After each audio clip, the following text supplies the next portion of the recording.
ANZ has just announced it's cutting 3,500 jobs over the next 12 months. Let's get more now with our business reporter, Dan Ziffer, here to unpack it all for us. Dan, what's happened? So ANZ is the smallest of our big four banks. It is based here in Melbourne. The jobs will be spread out across Australia, but obviously centred here where most of them is. This is a really substantial cut. I mean, they have anywhere between about kind of 40,000 staff. So we're looking at a really substantial percentage overall.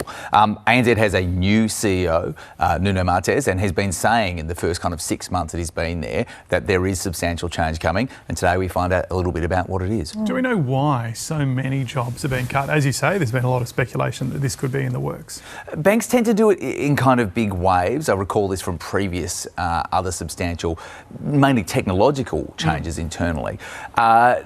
There's a few things happening. The number of branches is reducing. The number of kind of customer service contacts is also reducing. The way people deal with their banks is increasingly digital. And people get very worked up about these issues, understandably. There are lots of communities that no longer have a bank or maybe only have one. But then kind of if you flip that around, a lot of people, if you think about the last time you went to a bank, into an actual branch, for a lot of people, it's a really long period.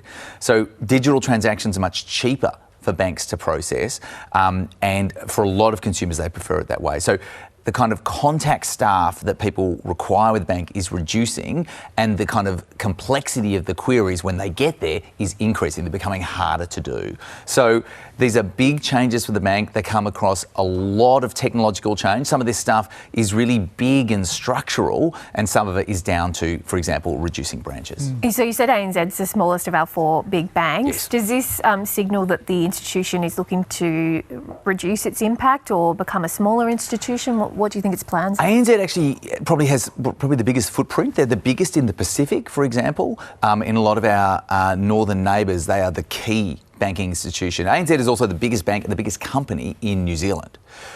So they really do, whilst they're the smallest in Australia, and not by much, they still have a massive impact. These are big sway. All of our big four banks are in the top 5, top 10 companies in Australia. They are massive institutions in our economy.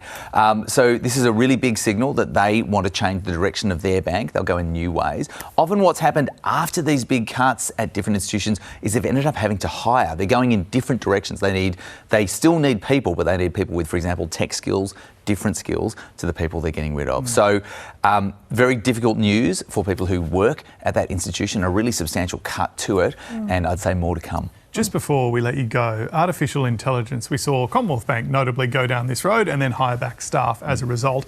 How much of an impact is that going to have on the banking sector, particularly dealing with customers, things like that? It already has. I remember about 6 years ago covering huge cuts at NAB, another massive, one of our big four banks centred here in Melbourne, where they let go about 5,000 people, a huge proportion of their workforce. And a lot of those people were people like loan officers who used to look at all the information coming in and then judge the amount that a person could be loaned. I mean, what the banks did then and they're doing now is they just fed the data from 10 million loans into a computer, and they could work out to a really good frequency the same details that a loan officer used to do in person. So some of those kind of rote, repetitive tasks, it doesn't matter what level of employment you're at, if you're doing something that is highly repetitive, it's probably something that AI is coming for rather than more complex human-to-human jobs.